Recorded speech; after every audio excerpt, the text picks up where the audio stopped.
आज हम जाने वाले हैं बिहार राज्य के औरंगाबाद जिले के रफीगंज तहसील के पचार गांव में। आज भी जो वहां पर हमारी संस्कृति है, सभ्यता है और उसके वजूद जो है अपने निशान खोज रहे हैं, तो इसके हम जानकारी लेने वाले। दरअसल हम पचार में वहां पर एक प्राचीन बौद्ध स्तूप है पचार पहाड़ी में, उसके हम जानकारी लेने वाले। उसके अवशेष आज भी वहां पर बिखरे हुए हैं।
अनजान पथ के पथिक पग छोड़ गए थिन, मंजिल उनके मिलाइल पहचान छोड़ गए थिन। सालों बाद देख लिया वीरान पतवा के इटवा मूर्तिया स्तंभ और तपवा के मन मस्तिकवा के शांत न हो व्याकुल हलई।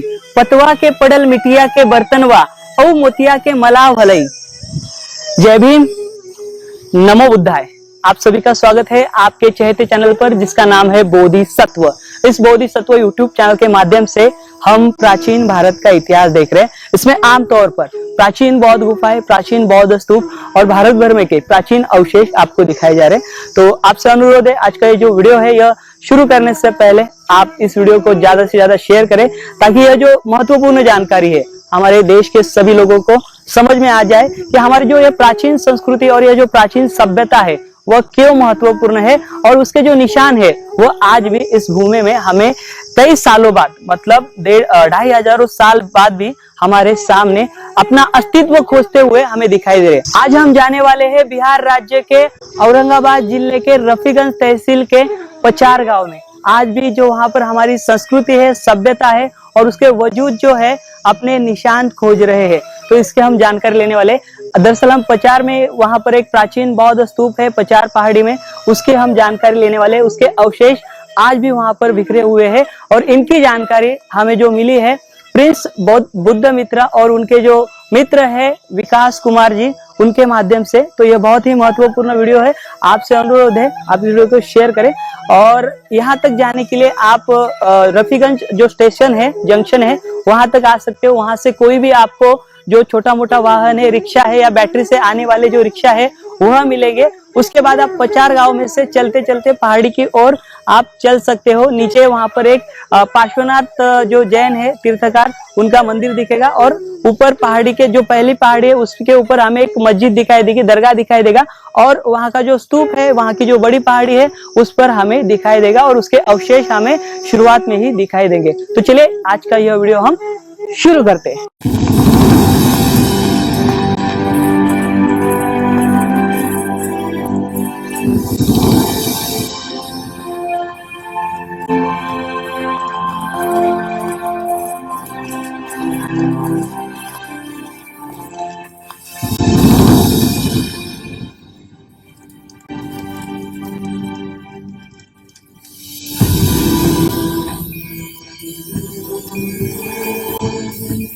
अभी हम आए हुए हैं पचार इस गांव में। अभी यहाँ से हम इस पचार पहाड़ी पर जाने वाले हैं।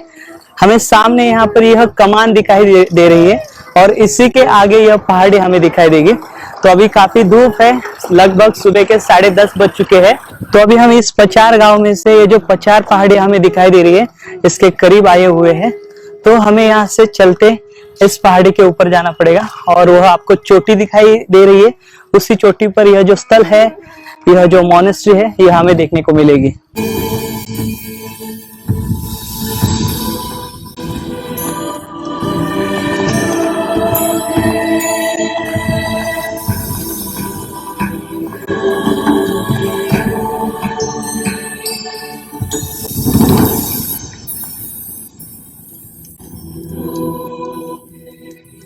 तो साथियों अभी हम आए हैं इस पचार पहाड़ी पर। तो अभी हम आगे का रास्ता तय करेंगे। आगे का रास्ता तय करने से पहले मैं आपको एक खास शख्सियत से मिलाता हूँ।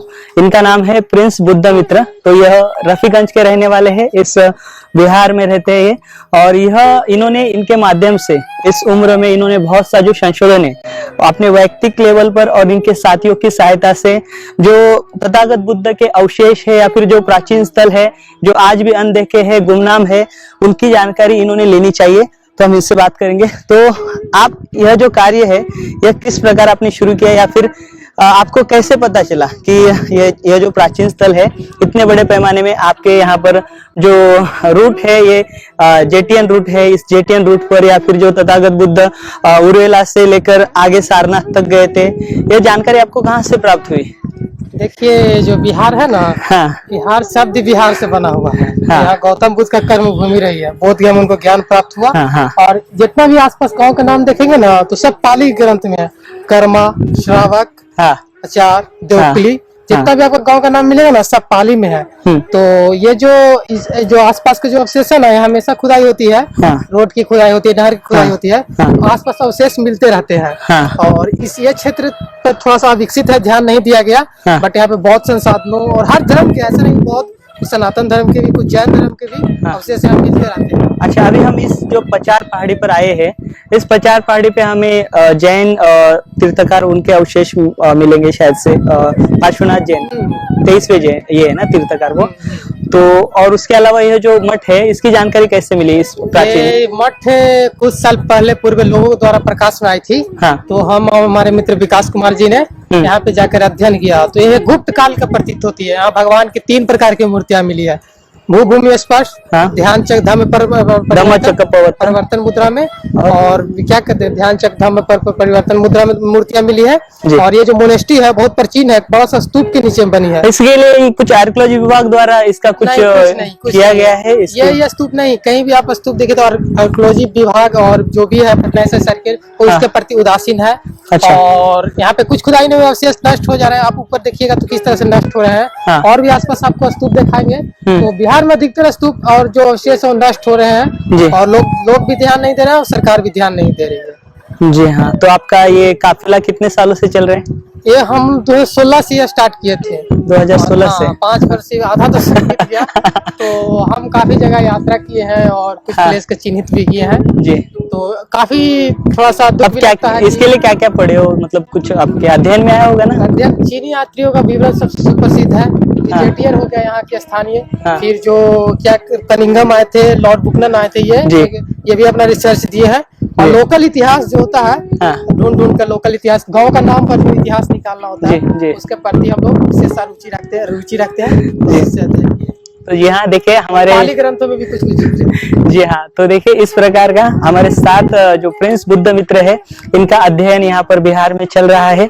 और यह अपनी ओर से कोशिश कर रहे हैं जो तथागत बुद्ध के अवशेष है जिस रूप में है वैसे लोगों के सामने लाया जाए।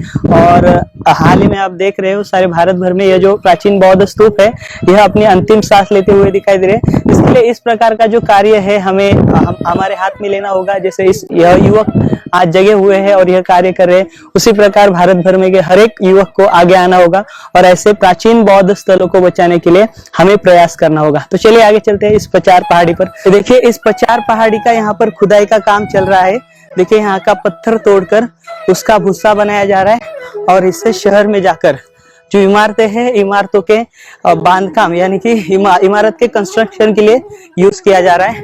और ये पहाड़ी देखिए ऊपर है, आने वाले समय में शायद से यह भी नष्ट हो जाए। उससे पहले हम यह जो मोनेस्ट्री है, ये जो विहार है, इसको हम देखेंगे और इसका इतिहास और इसके अवशेष क्या है और क्या कहते हैं वह समझ के लेने की कोशिश करेंगे। देखिए अभी दोपहर का समय है और इस समय चलना थोड़ा बहुत ही मुश्किल होता है। सूरज जो सीधे सीधे हमारे सर पर आ रहा है। यहाँ पर कितने डिग्री तापमान होता है? वैसे 40 से 45 डिग्री का यहाँ पर तापमान होता है।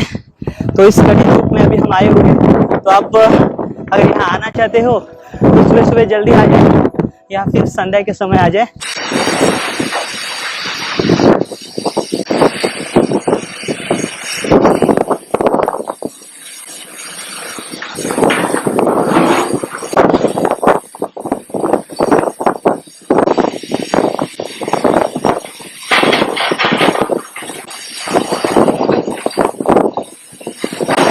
जय भीम।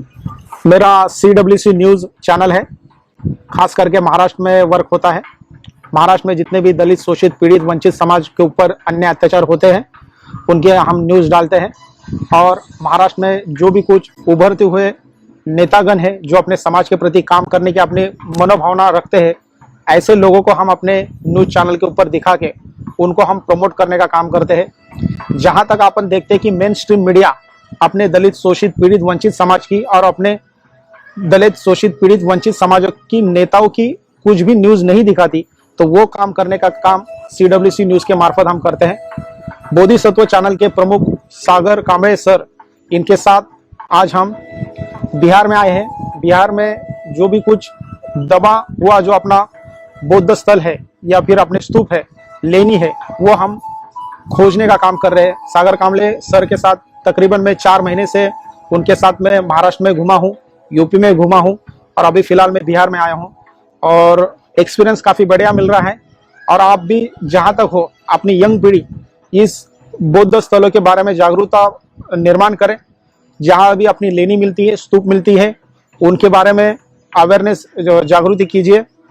और कहीं कहीं पर अनाधिकृत उसके ऊपर क्या बोलते हैं अपन की दूसरे लोग काम कर रहे हैं या फिर अपना जो संस्कृति है वो मिटाने का कार्य कर रहे हैं, तो उसके लिए आप सतर्क रहिए और जागरूक रहिए। यही मेरी CWC न्यूज़ की तरफ से आप सबको विनती है। Thank you. तो फ्रेंड्स, हमें ये बताइए, जो चीनी यात्री थे जो भारत में आए थे, ह्यूनन संघ, उनके माध्यम से हमारे सामने बहुत से जो प्राचीन स्थल है वो आए हुए हैं, लेकिन उन्होंने कुछ कुछ प्राचीन बौद्ध स्थलों का या फिर प्राचीन बौद्ध अवशेषों का, बौद्ध विहारों का उल्लेख नहीं किया गया है। ऐसे कुछ प्राचीन बौद्ध स्तूपों तक आप पहुंचे हो, उसकी कोई जानकारी है आपके पास? जरूर पहुंचे हैं। चीनी यात्री जो इसमें शोंग है या फयान है, इत्सिंग है, तो बहुत सारे स्थलों को छोड़ दिए या उस समय तक वो भी लुप्त के कगार में हो चुका था और उस समय मार्ग नहीं थी। जैसे जेठियान मार्ग लुप्त हो गई तो चीनी यात्री उस रास्ता पर नहीं गए, तो इसी तरह से उस मार्ग का उन्होंने वर्णन नहीं किया और वर्णन नहीं किया तो इसी मार्ग में काफी सारे स्तूप है। और कस्मत रस जाइएगा ना तो उधर भी काफी सारे स्तूप है, लेकिन चीनी यात्री को कोई वर्णन नहीं है। इसी तरह का काफी स्तूप है, तो कस्मा भी स्तूप है, मदनपुर में 52 मंदिर का समूह है, तो इस तरह का वर्णन नहीं है, लेकिन है। ऐसा नहीं है कि वर्णन किया जहाँ जहाँ, उससे अलावा भी ओवरऑल इंडिया है। जी हाँ, तो हम देख पाते हैं अभी हम इस बोधिसत्व यूट्यूब चैनल के माध्यम से जो अनदेखे बौद्ध स्तूप है जिनका कहीं पर उल्लेख किया गया नहीं, या फिर जो चीनी यात्री है उन्होंने भी जिस बात का जिक्र नहीं किया, हम उसी को खोजने की कोशिश कर रहे हैं। और जो हमारा दबा हुआ इतिहास है वो कहीं तो उजागर हो जाए। और भी बहुत सा जो हम देखते हैं प्राचीन काल का जो इतिहास है वैभवशाली था और गौरवशाली था ही, लेकिन बहुत सी चीजें आज भी हमसे रूबरू नहीं हो पाई है। वो आज भी अपना जो इतिहास है या फिर जो आज भी अपना अस्तित्व खोज रही है, तो उसे तो हमें निकालना ही होगा।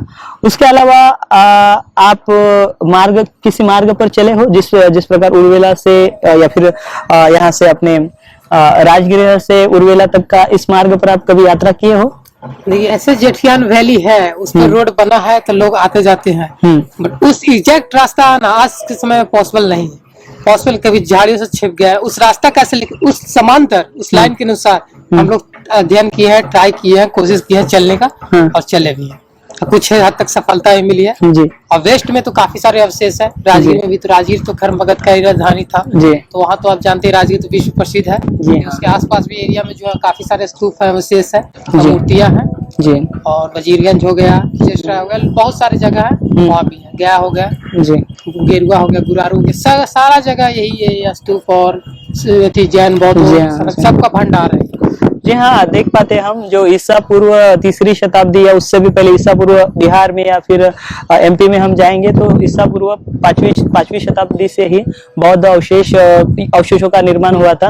और ज्यादा से ज्यादा उस समय में 5वीं शताब्दी और 7वीं 8वीं शताब्दी के दौर में, ईसा पूर्व 5वीं शताब्दी से लेकर 7वीं 8वीं शताब्दी तक सारे भारत भर में सबसे ज्यादा बौद्ध अवशेष ही थे। लेकिन बाद में 8वीं से 9वीं शताब्दी के दौर में जो जैन धर्म द्वारा जो मॉन्यूमेंट्स, उनका भी निर्माण बड़े पैमाने में हुआ है, तो यहाँ पर उनका भी अस्तित्व बहुत बड़े पैमाने में होगा। आपने देखे होंगे यहाँ पर हाँ, हाँ। जैन तीर्थ आप स्थल कहाँ पर है? मंडा पहाड़ पर आप जाइएगा तो वहाँ पारसनाथ का एक अवशेष है, मूर्ति है। तो लोग उसको अभी तो खैर मंदिर के बगल में स्थापित की है। तो वहाँ पारसनाथ का मूर्ति है। तो ऐसा काफी सारा जगह मिलेगा। इसी पहाड़ के नीचे है पारसनाथ का मूर्ति। तो ऐसा नहीं कि बौद्धों का था, जैनों का था, तीनों धर्मों का मिलनसार था यहाँ पे।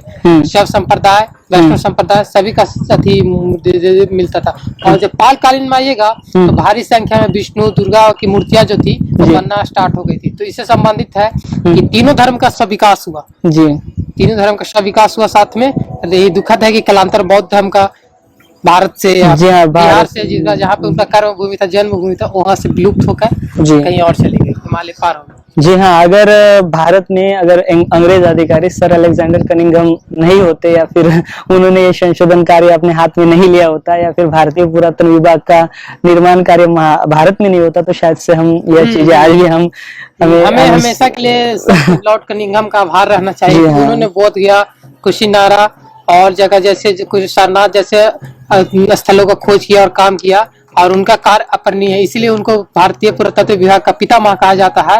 और उनके द्वारा ही उनके गजेटिया बुकनन हो गए, और भी लोग हैं तो वेगलर हो गए, तो सब आए बिहार में अध्ययन किए और काफी सारे अवशेष देखकर अवशेष को लिखे। जी हाँ, हमारे महाराष्ट्र में आपने देखा है प्राचीन बौद्ध गुफाएं बहुत है। हमारे महाराष्ट्र में सर अलेक्जेंडर कनिंघम ने तो कार्य किया ही किया है, और साथ ही में जेम्स बर्जेस और जेम्स फर्ग्यूसन, इन्होंने the rock cut temples book है या फिर the temple caves of India book है, उसके माध्यम से उन्होंने बड़े पैमाने में महाराष्ट्र को भी उजागर किया है। लेकिन दुख इस बात का है कि महाराष्ट्र के लोगों को भी इस बात की जानकारी नहीं है कि उनके यहाँ पर जो गौरवशाली इतिहास है, उनके संकेत आज भी जीवित है। आज भी जो उस समय की जो कला है और जो शिल्प कला है आपको प्राचीन बौद्ध गुफाओं में दिखाई देगी। जिस प्रकार आपके यहाँ पर जो स्तूप है, स्तूपों के ऊपर जो शिल्प कलाएं हैं, उसी प्रकार के हमारे महाराष्ट्र में प्राचीन बौद्ध गुफाओं के ऊपर है। तो मैं सारे बिहार वासियों से निवेदन करता हूँ, अगर आप अगर आप महाराष्ट्र में आते हो तो महाराष्ट्र में बहुत बड़े पैमाने में प्राचीन बौद्ध गुफाओं का निर्माण किया गया है। तो आप जरूर आइए। महाराष्ट्र में विदर्भ हो, मराठवाड़ा हो, पश्चिम महाराष्ट्र हो, महाराष्ट्र के हर एक कोने में प्राचीन बौद्ध गुफा और प्राचीन बौद्ध अवशेष है। तो आप आओगे तो जरूर आप इस चैनल के तो वीडियो देखिए, इस चैनल के वीडियो के माध्यम से आप उन जगहों तक पहुंच पाओगे। और महाराष्ट्र यह जो जगह है यह भी प्राचीन काल का बहुत बड़ा बौद्ध धर्म का केंद्र हुआ करता था। और जो सम्राट अशोक की, जिसे हम आर्थिक या फिर प्रांतिक राजधानी भी कहते हैं, जो कि सोपारा प्राचीन बंदर आपको पता ही होगा। जी हाँ, वहां से ही बहुत से जो नाला सोपारा में, वहां से ही सारे जो मार्ग है देश के कोने कोने में गए और भारी अफगानिस्तान, बलूचिस्तान या फिर कुषाण डायनेस्टी। आपसे मेरा एक प्रश्न है कि आपको बिहार कैसे आकर्षित किया? बिहार आकर्षित माने हम आए थे यहाँ पर कुछ कार्य से यूपी में, तो हमें हमारे मन में ख्याल नहीं था कि हम बिहार करेंगे। हमने सोचा था कि हम एक तो पहले एमपी करेंगे कवर या तो गुजरात करेंगे। लेकिन हम फेसबुक से ऐसे ही पोस्ट देख रहे थे तो आपकी जो पोस्ट है वह देखी, आपके बारे में बहुत सामने पड़ा, जो आप जहाँ जा गए हो वो जानकारी हमारे सामने आई। और भी बहुत से अन्य पोस्ट हमने देखे यहाँ पर बहुत ही दुर्लक्षित स्थल है। और साथ ही मुंबई से हमारे कुछ साथी यहाँ पर आ रहे थे, तो यही कारण बना कि हम यहाँ पर ये जो वैशाख पूर्णिमा है 2021 की माहौल जो है सारे दुनिया में आप देख रहे हो, कोरोना से पीड़ित हमारे जो प्रियजन है हमसे आज वो हमें छोड़ के जा रहे, उनके प्रति हम भाव व्यक्त करते हैं। ऐसे माहौल में भी हम यहाँ तक आए, और यहाँ तक आने का मकसद सिर्फ बुद्ध है और बुद्ध से जुड़े अवशेष है, और शायद से वही उनके तरंग हमें यहाँ पर ले आए। और आपके माध्यम से यानी कि आप तक भी हमारे तरंग पहुंचे होंगे, इसलिए आपसे भी आपसे हमारे मैत्री भाव जुड़े और आपने भी हमें सहयोग किया और आपने यहाँ बुलाया। तो बस यही है और क्या। चलिए हम ऊपर चलते हैं और ऊपर जाकर इस प्राचीन बौद्ध जो विहार है, मठ है, इसकी जानकारी लेते हैं।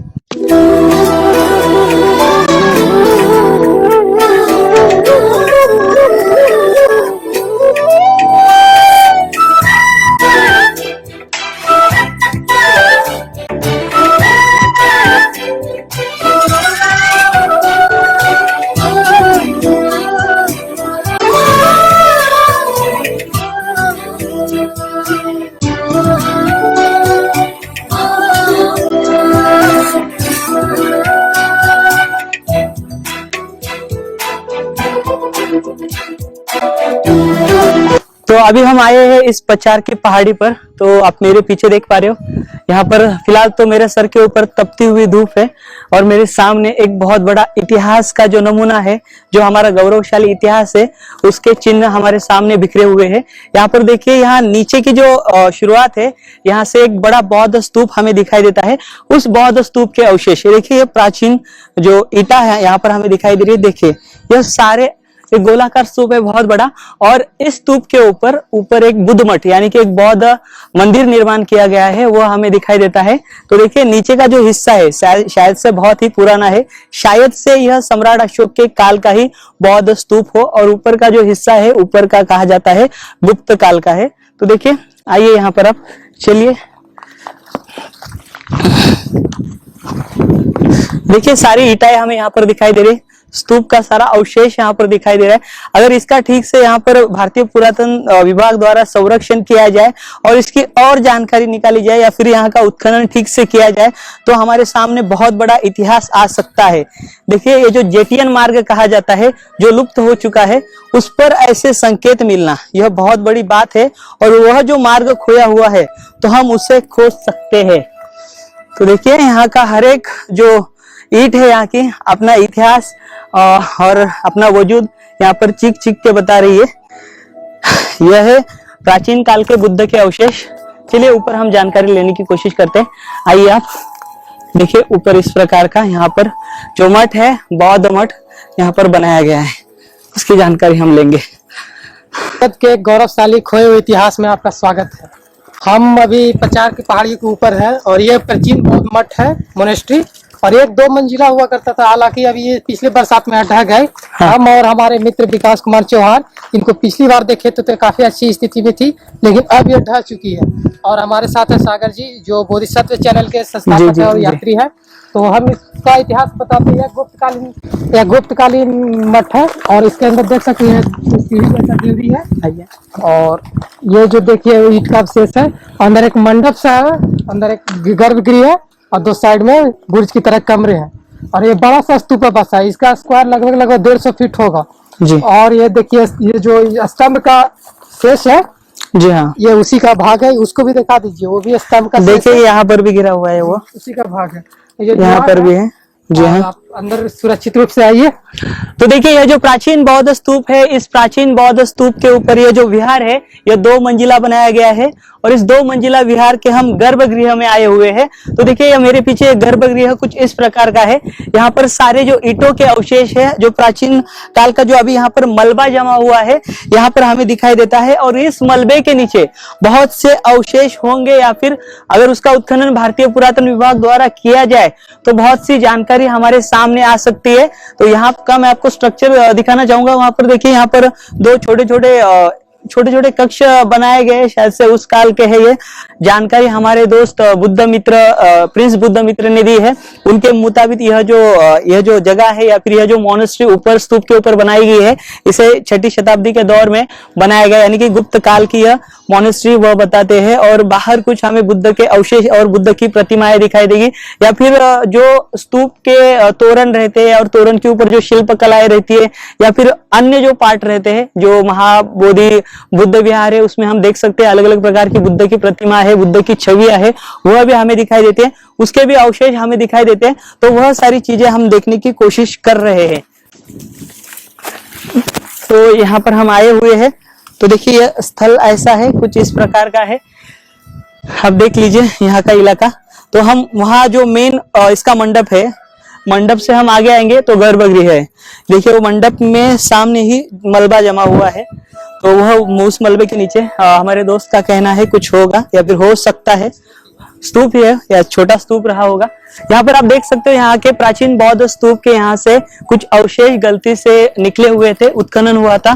तो यहाँ पर हमें यह अवशेष दिखाई दे रहे हैं। यहाँ पर तथागत बुद्ध की भूमि स्पर्श मुद्रा दिखाई दे रही है। यहाँ पर जब तथागत बुद्ध ने मार पर विजय प्राप्त किया था, वही की यह जो प्रतिमा है, यह उसका प्रतीक है। और यहाँ पर धम्म चक्र प्रवर्तन अवस्था में यहाँ पर तथागत बुद्ध की मूर्ति दिखाई दे रही है, यानी कि इस जगह से तथागत बुद्ध धम्म चक्र प्रवर्तन करते हुए गए होंगे। और साथ ही साथ यहाँ पर इस प्रतिमा में हमें स्तूप भी दिखाई दिखाई दे रहे हैं तथागत बुद्ध के साथ। और यहाँ पर देखिए यह ध्यानस्थ अवस्था की मूर्ति यहाँ पर दिखाई दे रही है, यानी कि यहाँ पर कहीं पर तो तथागत बुद्ध किसी गांव में ठहरे होंगे या फिर यहाँ पर ध्यान किया होगा, या पर यहाँ पर तथागत बुद्ध ने रात बिताई होगी, उसके यहाँ पर हमें यह संकेत दिखाई दे रहे हैं। तो इस प्रकार के जो अवशेष है यहाँ पर हमें बिखरे हुए फिलहाल तो दिखाई दे रहे हैं। यहाँ पर भारतीय पुरातन विभाग द्वारा जल्द से जल्द यहाँ का उत्खनन होना बहुत ही जरूरी है, और जो हमारा इतिहास है वह लोगों के सामने आना जरूरी है। तो साथियों, यह जो बोधिसत्व यूट्यूब चैनल है आपको इसी प्रकार से जो अज्ञात स्थल है, जो आज अपनी अंतिम सांस ले रहे या फिर जो आज नामशेष हो चुके हैं, गुमनाम है, इन प्राचीन बौद्ध स्तूपों की जानकारी आप तक लेके आने की कोशिश करता है और करता रहेगा। तो आशा करता हूं आपको यह जो वीडियो है और यह जो जानकारी है, यह जानकारी आपको अच्छी लगी होगी। इस वीडियो के लिए मैं खास तौर पर प्रिंस बुद्ध मित्र और उनके साथी विकास कुमार जी को मैं धन्यवाद देना चाहूंगा, उनका मैं आभार व्यक्त करना चाहूंगा कि उन्होंने यह जानकारी हमें दी और यहाँ तक हमें उन्होंने बुलाया इस जगह की वीडियो बनाने के लिए। हमारे चैनल बहुजन दस्तक को लाइक, शेयर, सब्सक्राइब देखना मत भूलिएगा। जय भीम, जय भारत, जय संविधान, नमो बुद्धाय। धन्यवाद। चैनल आर्थिक समस्या से गुजर रहा है। अगर आप बहुजन समाज में बाबा साहेब अम्बेडकर और तथागत बुद्ध की विचारधारा को अधिक से अधिक लोगों तक पहुंचाना चाहते हैं तो हमें आर्थिक सहयोग प्रदान करें, ताकि हम अपने चैनल के माध्यम से देश विदेश में समता, बंधुता, एकता और संवैधानिक अधिकारों को ज्यादा से ज्यादा लोगों तक पहुंचा सकें। आप अपनी सहायता राशि नीचे लिखे खाते में जमा करा सकते हैं। खाता धारक गौतम रत्ना, खाता संख्या 316957686551, IFSC कोड SBIN 0060336, बैंक भारतीय स्टेट बैंक। आप हमारे बैंक खाते का विवरण स्क्रीन पर भी देख सकते हैं। जय भीम, जय भीम। मैं गौतम रत्ना आपका बहुजन फिल्म प्रोडक्शन में स्वागत करता हूं, और आप हमारे प्रोडक्शन हाउस के अंदर अपना कैरियर बना सकते हैं as a film director, as a producer and actor and actress and editor and cinematographer also. अगर आपको फिल्म से रिलेटेड कुछ भी प्रोजेक्ट आपको बनवाना है तो हमारे पास में पूरा सेटअप है, जिसमें फिल्म कैमरा है, शूटिंग लाइट्स है और एडिटिंग है। सारा A to Z एक ही जगह पर आपको हमारे यहाँ पर मिल जाएगा। तो दोस्तों, आप हमें कांटेक्ट कर सकते हैं हमारे नंबर्स पर 9810085714 और 8510005714। हमारे वेबसाइट पे विजिट कर सकते हैं www.filmserviceindia.com, और हमें मेल भी कर सकते हैं gautamfilmsproduction@gmail.com पर। धन्यवाद।